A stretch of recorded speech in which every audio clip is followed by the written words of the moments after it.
Placeres de la lectura. Se trata de un programa al que podemos definir como un espacio, o mejor como un universo pleno de momentos, hasta podríamos decir de prodigiosos instantes, que se irán deslizando como efecto o resultado del encuentro de palabras a partir del diálogo que entablamos con el autor de una obra. Sí, porque aquí tendremos ese privilegio, conocer la obra primero a través de su creador, para luego leerla placenteramente.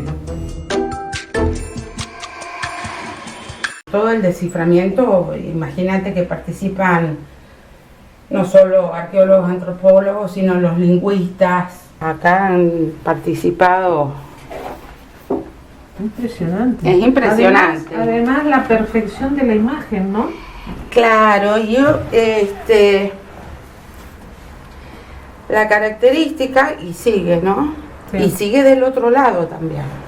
Y este códice, lo interesante es que te relata, es adivinatorio. Ah, a la vez. Ah. Claro, es adivinatorio, es calendárico. Este códice trata sobre los 260 días del calendario de ellos. Tenían varios, pero de 260 días. Y acá aparecen todos los signos, como si fuese nuestro horóscopo, la parte astrológica. Entonces trata de los 20, te va dando los 20 signos, ¿sí? De cada día con las divinidades que influyen en esos signos.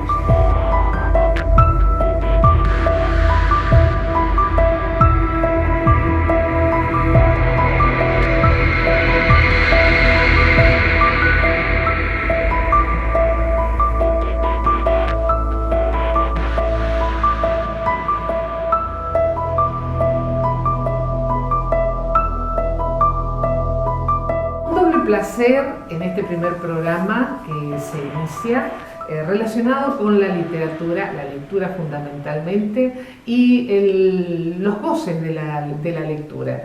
En este caso, doble, porque nos acompaña en este primer programa Mónica Arnedillo Vera, a quien le damos la bienvenida. Muchísimas gracias y el honor es mío por participar en esta primera edición sí, tal cual. de tu programa y del programa de ustedes, y realmente que espero sea un éxito, y es más, no lo dudo. Sí, no lo dudo. Y más si tenemos, nos acompañamos de una bebida que es la bebida que a vos te gusta, sí. Para hacer más placentero el momento, y está elaborado con una yerba orgánica, suave, a pedido tuyo, por Materia Premium, quien nos ha cebado este mate y nos ha proporcionado también la yerba, y nos ha dado una charla muy linda sobre esto de las hierbas orgánicas. Sí, que es espectacular. Sí, así que todo es hermoso. Espero que también lo disfrutes al mate. Por supuesto. Aparte que siempre hace el mate, siempre hace los encuentros amenos. Sin lugar a, sobre todo a la gente que le gusta el mate, por supuesto, sí. Pero la reunión sin mate, para quien le gusta, no es reunión, no hay diálogo. Es el compartir. Es el compartir.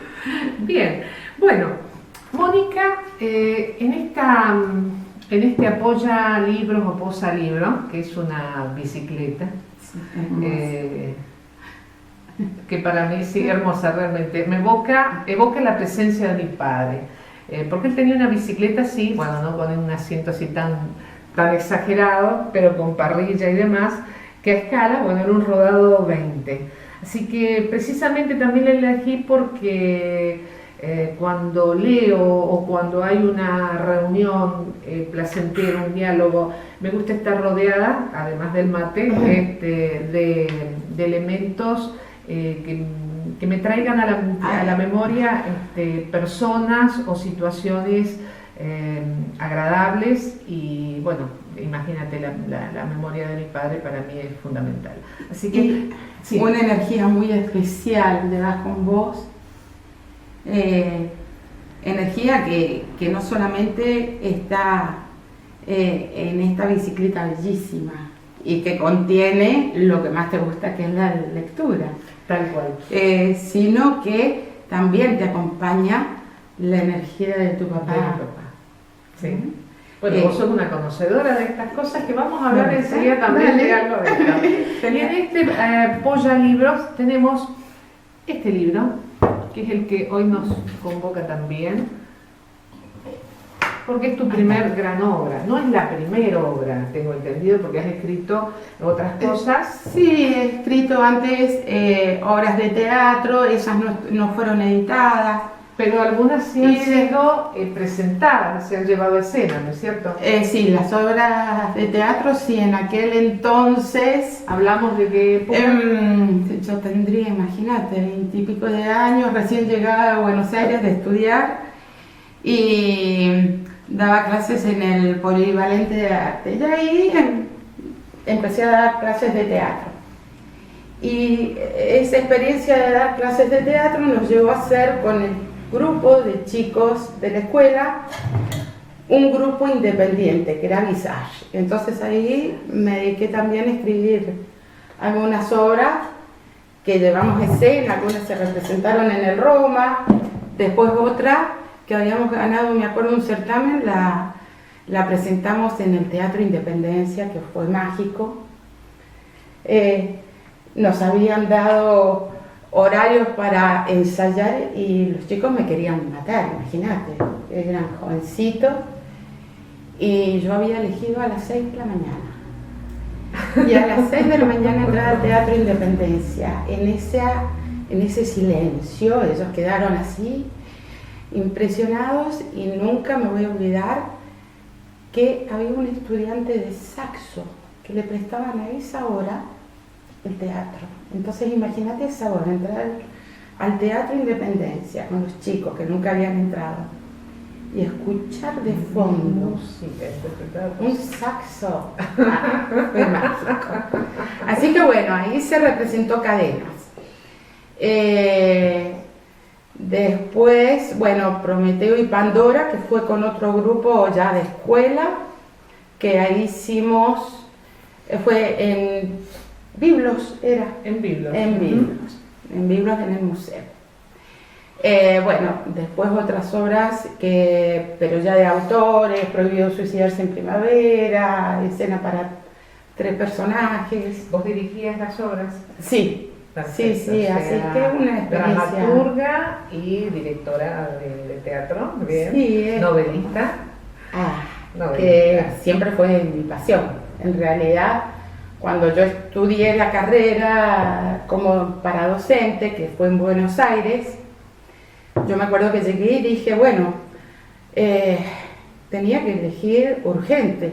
Yo acababa de llegar del exterior, de una aventura, digamos, de viaje a mis 21 años.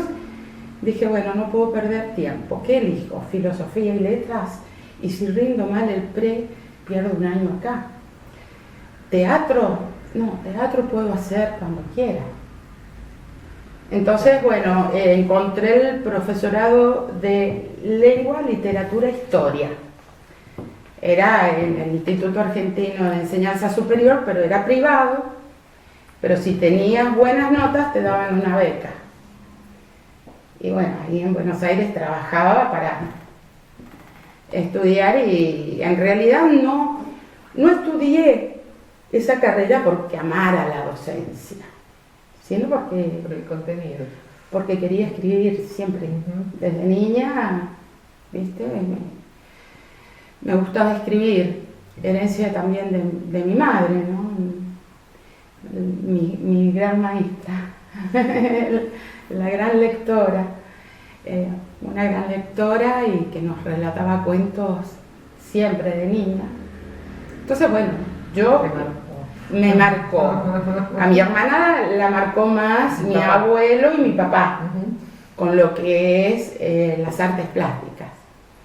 Y bueno, hoy por hoy esas dos herencias las hemos conjugado, yo escribiendo sobre todo esta obra que me llevó muchísimos años. Esto empezó en el 2001, empecé a trabajar en esto, lo que me llevó a investigar mucho. Y bueno, y justo ahora, en estos últimos años, conjugamos con mi hermana, ella es la que diseñó la portada, y todas las imágenes que acá solamente aparecen los glifos, ¿sí? Que solamente aparecen los glifos en blanco y negro, pero acá ya hicimos, claro, acá ya trabajamos, a ver si encuentro acá ya trabajamos con imágenes que trabaja Adriana, ¿sí? Bueno, vamos a aclarar que Adriana es mi hermana, mi compañera, una gran artista plástica de artes visuales. Sí, y una gran informadora. Ella me mantiene como anclada también en esta realidad, ¿no?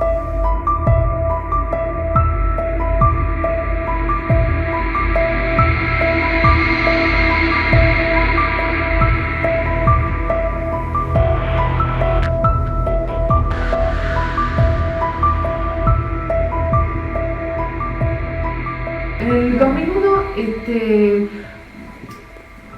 digamos que configuraste la idea para iniciar esta obra y de allí que empezaste a investigar, a estudiar, a partir de allí, porque yo veo que en esta que es la primera edición, que es el primer tomo, El Despertar, muy sugestivo, nos está faltando decir que el título es más que sugestivo y es Coris. También nos vas a hablar de esto.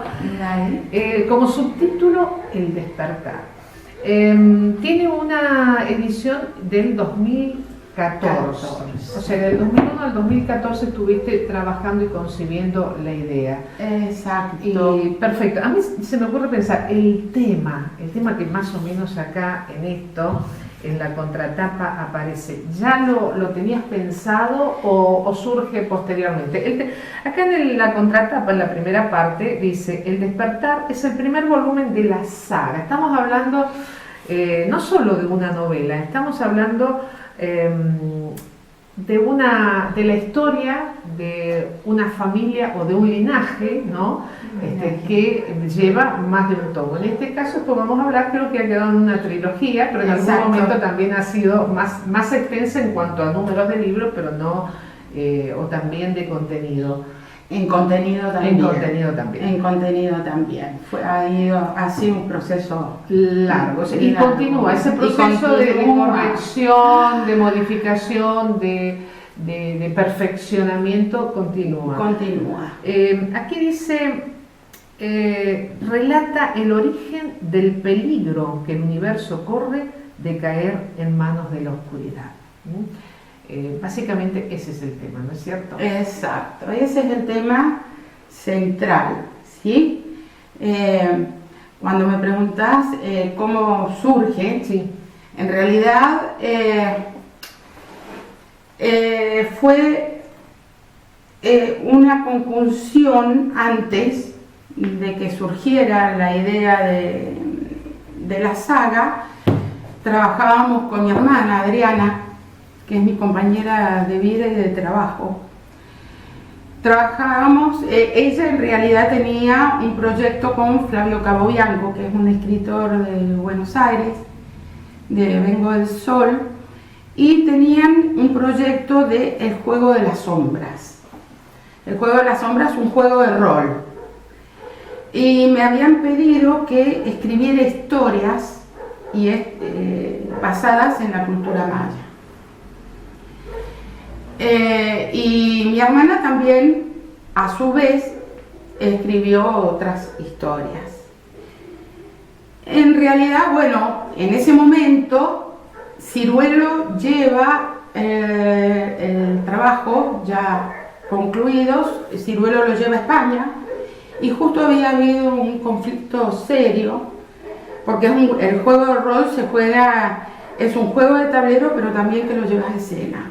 Y hubo un caso muy serio, un chico que llevó a escena el juego de rol y hubo un asesinato. Entonces todo el mundo estaba con mucho miedo. Actualmente los juegos de rol están por todas lados. Entonces eso es como que detuvo el juego ya de sombras, el juego de sombras que estaba. Y esas historias, esos personajes quedaron flotando. Y pasó el tiempo y en el 2001 es como que un personaje que era un monarca de las tierras de Tula,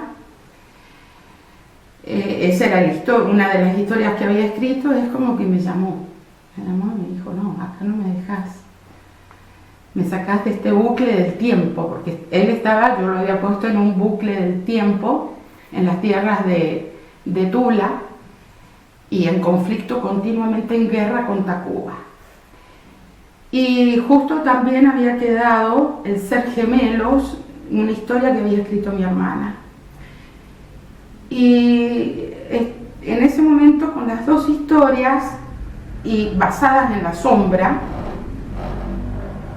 me llevó a un análisis de nuestra realidad, de nuestro mundo, y que siempre he vivido entre las sombras, en un mundo dual. La cultura maya se basa en la dualidad. Por eso, donde estabas leyendo, surge Nomeyoacán, que es la tierra de la dualidad. Y para los mayas, que es la tierra de Itzamna. Los nombres son difíciles de pronunciar. Y bueno, de ahí empecé a hacer un análisis. Me acuerdo que estaba en ese momento en Buenos Aires y empecé a hacer un análisis de, bueno, qué era el poder, y qué sustenta el verdadero poder.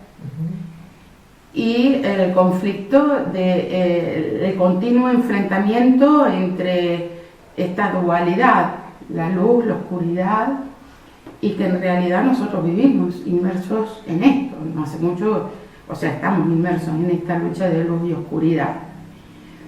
Y que generalmente cuando uno ve todo lo que es la parte fantástica de las películas de ciencia ficción o el género fantástico, siempre es o que la oscuridad tiene que destruir a la luz o la luz a la oscuridad.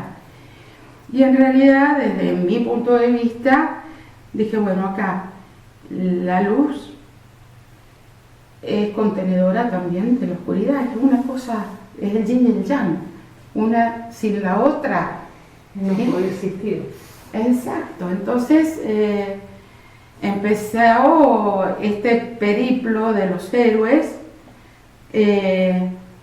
no solamente reconociendo sus propias sombras, sus propias oscuridad, sino con una misión que es justamente frenar el avance de la oscuridad, que sí, como oscuridad quiere avasallar y quiere destruir a la luz, y por otro lado, la luz contener y asimilar a esa oscuridad, ¿no? Es como nosotros, y cuando nosotros descubrimos nuestras sombras, nos comprendemos para poder avanzar y convivir con ellas. Con ellas y también evitar el juzgar, porque somos seres que juzgamos continuamente. Nos ayuda a no juzgar, a perdonarnos y a comprender al otro.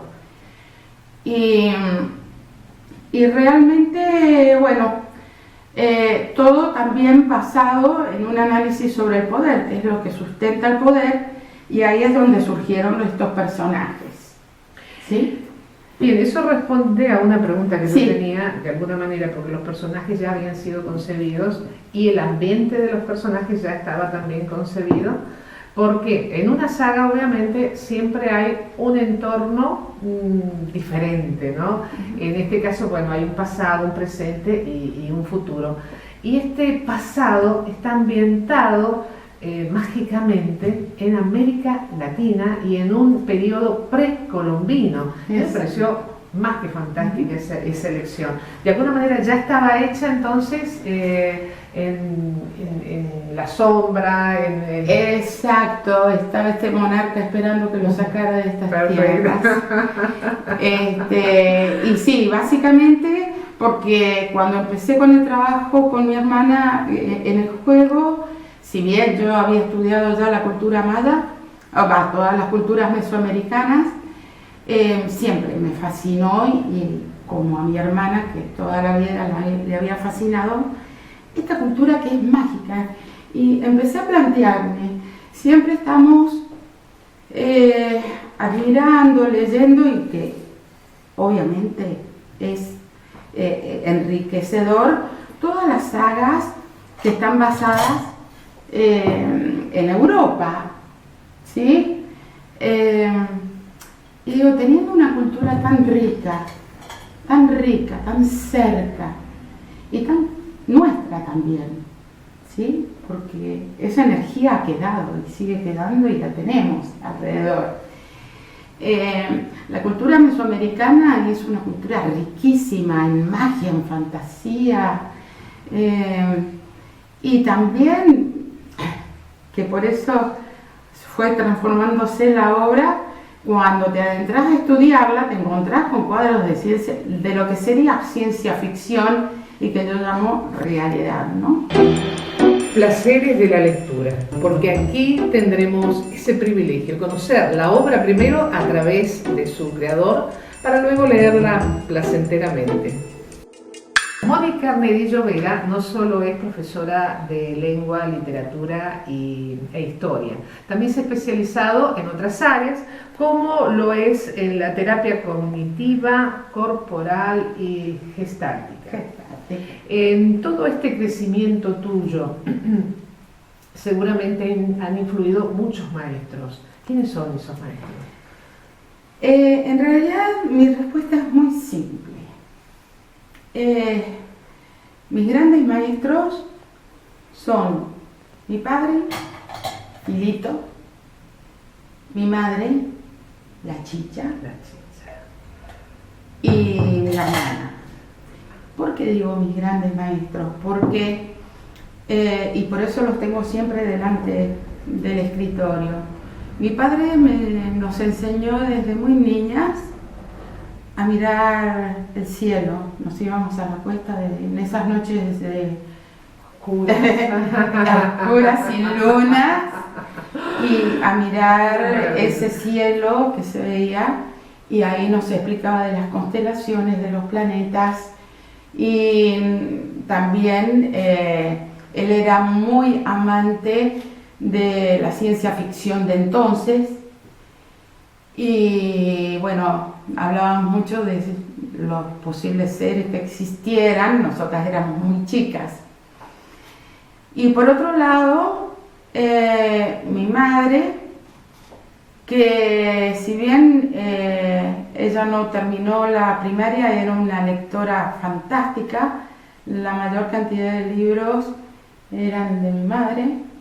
Le gustaba crear historias y bueno, nosotras éramos lectoras, nos peleábamos cuando traían me acuerdo en aquel entonces, la revista de historietas, que mi papá era fanático de las historietas de Scorpio, ¿sí? Entonces ahí empezábamos a leer las historias de Nippur de Lagash, o las de ciencia ficción. Y bueno, mi madre, ¿qué pasa? Nunca nos obligaron a tener ningún tipo de creencias. Ellos fueron muy libres. Pero mi madre tenía mucha afición por la lectura de todo lo que fuese sobre lo sobrenatural, la energía mental, las energías, los espíritus. Hacía meditación en aquellos tiempos. Bueno, gracias a ella tuve una experiencia bastante fuerte en el 18, que ya después se puede hablar, que también está en una de las partes. Entonces, ¿qué pasa? El mundo fantástico lo conocí con mi madre. el mundo de ciencia ficción con mi padre. Con mi hermana, que como te dije es mi gran informadora y con ella voy aprendiendo también muchísimo. Nos conjugamos muy bien. Y desde el punto de vista literario, muchos. Yo nunca he sido fanática de nadie. Sí influyó, me acuerdo muchísimo, Jorge Luis Borges, con su técnica del paréntesis, y me acuerdo que hubo un momento en que todo era con paréntesis. Hasta el día de hoy voy sacando paréntesis. Después de Stephen King aprendí que había que usar lo menos posible los adverbios en mente. Entonces, bueno, empecé a sacar una cantidad de adverbios. Como que endurecen la frase, ¿no? Claro, pero bueno, en nuestra lengua creo es inevitable poner algún adverbio de modo. Después, bueno, Gabriel García Márquez, que él como que me fascinó en aquel entonces cómo trabajaba el tiempo. Y creo que ese fue un gran maestro en 100 años de soledad, que me admiraba cómo manejaba el tiempo. Y porque manejar tantos tiempos y espacios es difícil. Es difícil. Entonces, por eso no es una obra por ahí fácil de leer, por la cantidad de espacios, tiempos y personajes.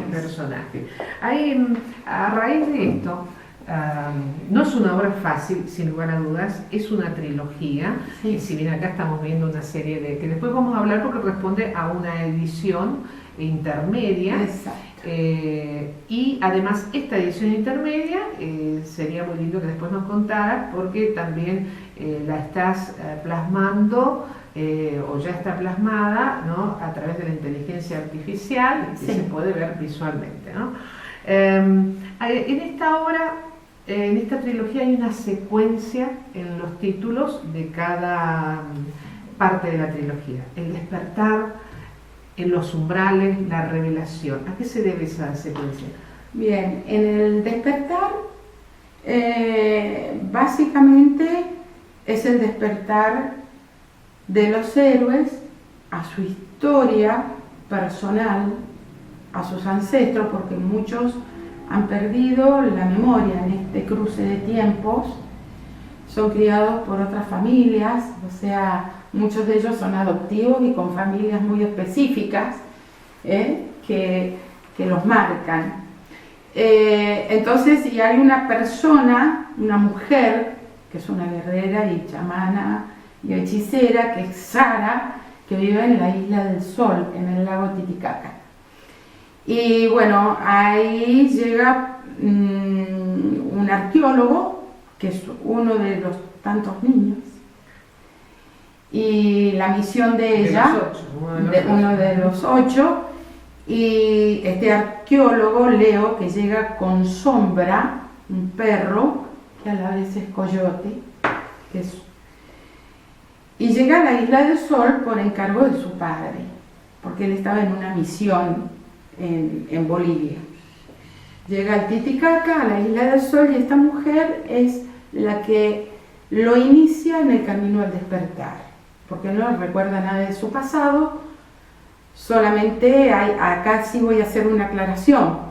El primer personaje que aparece, ¿sí?, que es Leo, aparece en los portones del Parque San Martín de Mendoza.